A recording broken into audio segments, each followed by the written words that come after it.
आप सभी को राधे राधे। आज हम सुहागनों के सबसे पवित्र त्यौहार करवा चौथ की कथा करेंगे।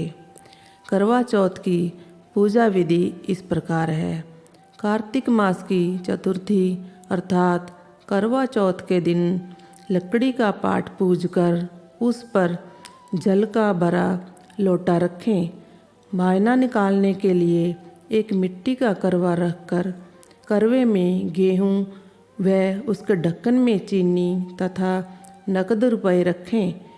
फिर उसे रोली से बांधकर गुड़ चावल से पूजा करें। फिर 13 बार करवे का टीका करें। उसे 7 बार पाट के चारों ओर घुमाएं। तब श्री गणेश जी की मूर्ति रखकर उसे रोली गुड़ व चावल चढ़ाएं और हाथ में 13 दाने गेहूं के लेकर कहानी सुने। कहानी सुनने के बाद करवे पर हाथ फेरकर सासू जी के पांव छुएं। उसके बाद वह 13 दाने गेहूं व लोटा यथास्थान रख दें। रात होने पर चांद देखकर चंद्रमा को अर्घ्य दें। इस प्रकार करके प्रसाद खाकर व्रत करने वाली स्त्री व्रत खोलें। करवा चौथ का व्रत करने वाली को चाहिए कि बहन और बेटी को भी व्रत की सामग्री भेजें। अब हम कहते हैं करवा चौथ की कहानी। एक साहूकार था जिसके 7 बेटे और एक बेटी थी। सातों भाई बहन एक साथ बैठकर भोजन करते। एक दिन कार्तिक की चौथ का व्रत आया तो भाई बोला कि बहन आओ भोजन करें। बहन बोली कि आज चौथ का व्रत है, चांद उगने पर खाऊंगी।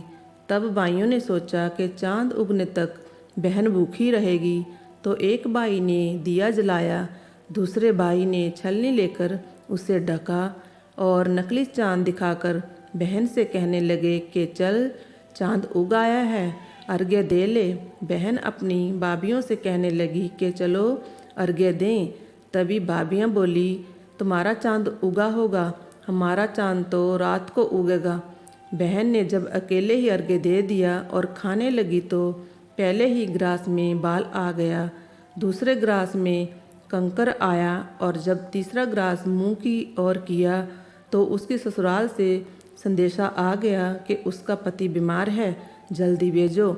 माँ ने जब लड़की को विदा किया तो कहा कि रास्ते में जो मिले उसके पांव लागू करना। जो कोई सुहाग की आशीष दे तो पल्ले में गांठ लगाकर उसे कुछ रुपए देना। बहन जब भाइयों से विदा हुई तो रास्ते में जो भी मिला उसने यही आशीष दी कि तुम 7 भाइयों की बहन हो, तुम्हारे भाई सुखी रहें और तुम उनका मुख देखो। सुहाग की आशीष किसी ने भी नहीं दी। जब वह ससुराल पहुंची तो दरवाजे पर उसकी छोटी ननद खड़ी थी। वह उसके भी पांव लगी तो उसने कहा कि सुहागन रहो, सपूती हो।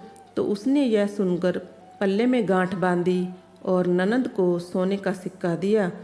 तब भीतर गई तो सास ने कहा कि उसका पति धरती पर पड़ा है, तो वह उसके पास जाकर उसकी सेवा करने के लिए बैठ गई।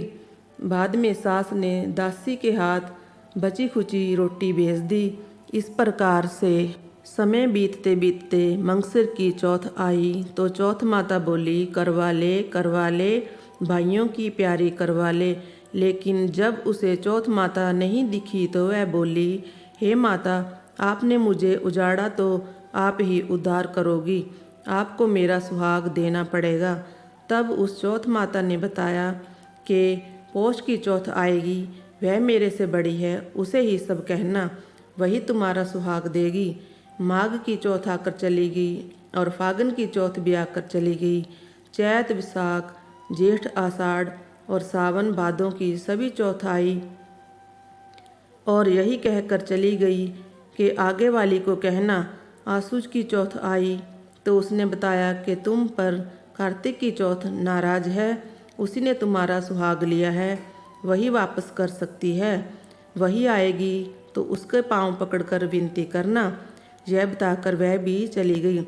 जब कार्तिक की चौथ आई तो वह गुस्से में बोली भाइयों की प्यारी करवा ले, दिन में चांद उगानी करवा ले, व्रत खंडित करने वाली करवा ले, भूखी करवा ले।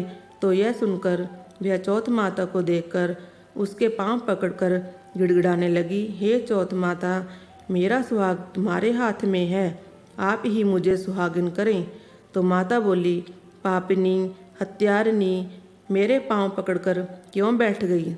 तब बहन बोली कि जो मुझसे भूल हुई उसे क्षमा कर दो, अब भूल नहीं करूँगी। तो चौथ माता ने प्रसन्न होकर आँखों से काजल, नाखूनों से मेहंदी और टीके में से रोली लेकर छोटी उंगली से उसके आदमी पर छींटा दिया।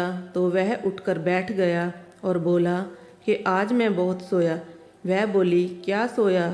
तुझे तो 12 महीने हो गए, अब जाकर चौथ माता ने मेरा सुहाग लौटाया। तब उसने कहा कि जल्दी से माता का उजमन करो। जब चौथ की कहानी सुनी, करवा पूजन किया, तो प्रसाद खाकर दोनों पति पत्नी चौपड़ पास से खेलने बैठ गए। नीचे से दासी आई, उसने सासू जी को आकर बताया। तब से सारे गांव में यह प्रसिद्धि होती गई कि सब स्त्रियां चौथ का व्रत करें तो सुहाग अटल रहेगा। जिस तरह से साहूकार की बेटी को सुहाग दिया, उसी तरह से चौथ माता सबको सुहागन रखें। यही करवा चौथ के व्रत की पुरातन महिमा है। करवा चौथ माता की जय।